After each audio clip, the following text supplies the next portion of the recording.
Good evening, I'm Vasilios Bellos. Thanks for joining us. We begin tonight by looking at what was a massively successful year for the Country on the Bay Music Festival.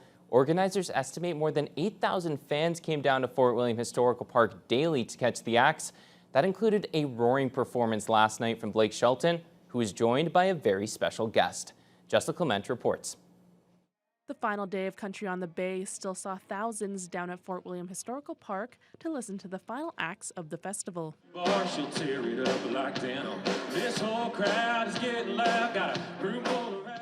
Organizers are calling this year's event a huge success, with an estimated 8,000 people attending daily. We asked some country music fans what they enjoyed most about the festival. It's been a blast. There's been lots of people, lots of little events to do. The music's been awesome, and especially last night with Blake Shelton, I've enjoyed everything. Yeah, Blake Shelton was fantastic, especially, the beers here are ice cold. The sun was out. It was a beautiful day. I have absolutely loved it. My favorite part was when Gwen Stefani surprised us in the crowd, and she came out with Blake. It was such a blast. I honestly think it's a really good opportunity just for the city to get on the map for a lot of bigger artists to come here, as I feel like we don't have a lot of opportunities. Country on the Bay President David Allen says the festival has grown a lot over the past 3 years, and the amount of talent they were able to get this year proves that. And agents are here from Nashville today and yesterday, just seeing the layout and things like that to look for bands for next year for us. Saturday night's lineup featured one of the biggest names in country music, Blake Shelton. He closed out the night and brought in his wife Gwen Stefani as a special guest.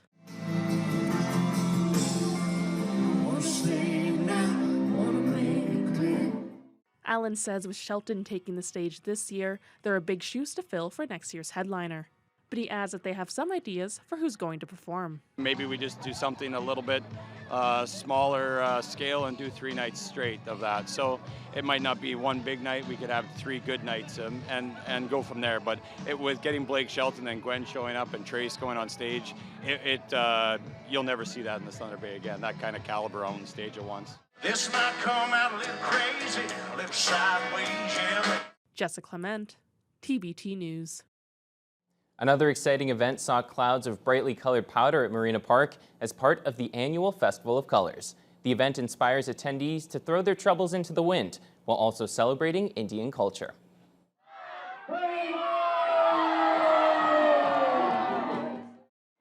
Color throws happen every 30 minutes with an interactive dance in between. The festival is an Indian tradition that goes back thousands of years and is a joyful reminder to cast away bad feelings and worries. Organizer Dr. Prashant Johnny says they've been hosting the event in Thunder Bay for around 10 years now, and he's overwhelmed by how much the community has embraced the tradition. People of Thunder Bay are so kind and loving and compassionate and helpful that this event would not have been possible to grow to this extent without the help and support of community of Thunder Bay. First color throw we had 4 people, and now we have 4,000 people. So it has grown considerably because of the help and support of local community members, businesses who help us years after year, and the volunteers who put their day and night to make this event happen. Over to City Hall now, where Council will discuss the library's master facilities plan tomorrow. The library has some convincing to do, as city staff are recommending against its proposal for a central branch at Intercity Shopping Center. Administration is recommending that Council continue with the status quo, which includes the 4 neighborhood branches throughout the city. Staff argue the centralization plan leaves out important costs like debt servicing, lost revenue, and pre-existing renovation plans. Library CEO Richard Togman says a central location is the best way for the library to keep up its demand. I think we see that every day here in the library, where we're turning away kids wanting to participate in our Reading Buddies programs because we don't have enough space for them, right? We're maxing out on our summer reading club, which is proven to help children increase their scores and avoid that, summer lull in reading, when they're in between school years.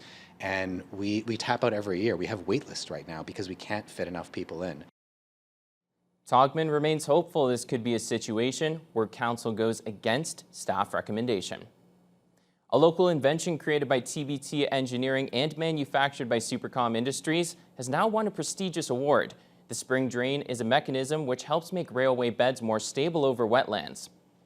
The REMSA Award was presented in Louisville, Kentucky by the Railway Engineering Maintenance Suppliers Association.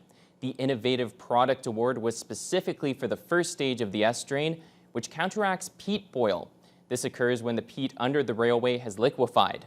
Then when a train passes, the pressure causes the liquid to shoot up and create holes which can lead to derailment and other maintenance issues. The S strain fixes this problem by allowing the liquid to dissipate with proper load transference. Supercom sales manager Sarah Levesque says winning this award will be great for its growth and sets up the next phase of the project. Getting this award actually is really important for us to get North American-wide exposure. Right now, we are selling our product primarily in Canada to the local director of track for CPKC. This award actually is going to catapult us into the American market and broaden our Canadian market so that other rail companies, major and minor, will know about our product and utilize it. CN's reported in the past that mud spots are related to about 10% of their maintenance budget dealing with that. So if we can address that, that would help the railways, and it would also help Supercom start manufacturing more of this product. The S strain's success benefits the region as a whole. Supercom Industries is owned by 5 First Nations, so much of its revenue returns to them. The two companies are now looking to work with Lakehead University to further develop the project. Thunder Bay's Good Food Box program celebrated the launch of their first website this past week, thanks to funding from the Ontario Trillium Foundation. Presentations and cake were on hand for the agenda, packed with volunteers to honor the important milestone. Jaden Billick has more.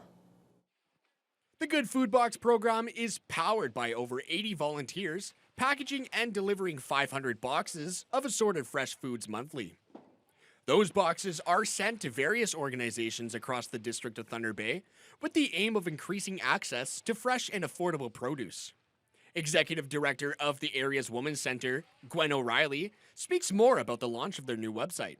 To increase access to the box and to account for the big horizontal structure of the Good Food Box, the big network, we would need a pretty sophisticated web platform. It is allowing us to have better access to our customers and our supporters, and it now has e-commerce options so people can order either a basic Good Food Box or a fundraising box online, and it also allows us to scale pricing so that everyone can afford to buy what they want from our site.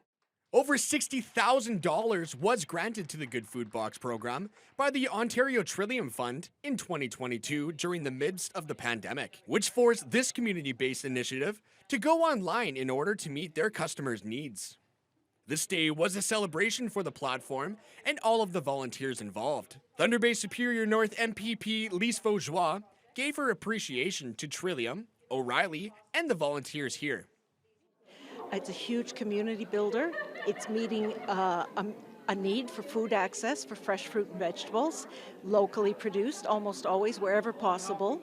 And it brings people together. Everybody gets a chance to work together, to eat together, socialize, and be part of something that's bigger than themselves. O'Reilly adds the Good Food Box is always looking for volunteers, and if anyone is interested, they can check out the website for more details. Jaden Billick, TBT News. School is out and summer vacation is on, but for many students across the region, the summer also brings their first job opportunities. Thunder Bay Superior North MP Patty Hyde was at Cinema 5 Skate Park recently talking about the local impact of the Canada Summer Jobs Program. Lee Noonan has more. Cinema 5 Skate Park on Cumberland is one of many small businesses and nonprofits getting funding to hire young workers this summer. Thunder Bay Superior North MP Patty Hyde paid a visit to the indoor skate park to meet with some of those young employees and get a quick lesson in skateboarding. So you can see some of the young people back here teaching even younger people how to skateboard and how to have fun. And it's also a huge boon to small businesses like this one. It's about $21,000 this business is seeing this summer. Haidu says the program created 225 jobs in her riding last year, bringing nearly $750,000 into the local economy, and she expects to see similar numbers by the end of this summer.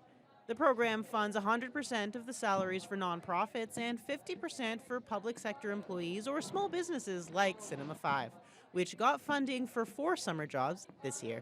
It is amazing to be able to give them that work opportunity and employment. Skate park owner Vanessa Bowles says they're able to provide the young workers with a lot of training. Not only skateboarding instructing, we have a Canada skateboard program that we use, as well as we bring in outsiders to talk about how to support youth with autism and on the spectrum, any kind of disabilities, those types of things. Providing those enriching learning opportunities is one of the priorities of the program. 16-year-old Miley Bakari says she's learned a lot on the job. I've definitely learned to use my speaking voice a lot and be more comfortable talking in front of people and just leading in that sense. A lot of good leadership qualities, that's for sure. The program also allows MPs to set priorities for their ridings, and for Haidu, that means favoring opportunities for Indigenous youth. Oftentimes Indigenous kids will tell you that it's harder to break into that workforce, and that many kids, including people in my youth council last night, are still talking about their experiences of racism in the workforce. The Canada Summer Jobs program runs until the end of August. Lee Noonan, TBT News. And we're now joined by sports anchor Nev Van Pelt. Now, Nev, seeing MP Haidu on the board there, I didn't think she was that much of a thrill seeker. I think she might draw the line at cliff diving, though. Unlike Thunder Bay's Molly Carlson, she was out in Ireland competing once again. Yes, she was. I still can't get over it. Every time I watch her go off those cliffs, Unreal. I am terrified. Yeah. It's so impressive. Good for her. Definitely can't see me up there, but we'll have the results from Ireland after the break.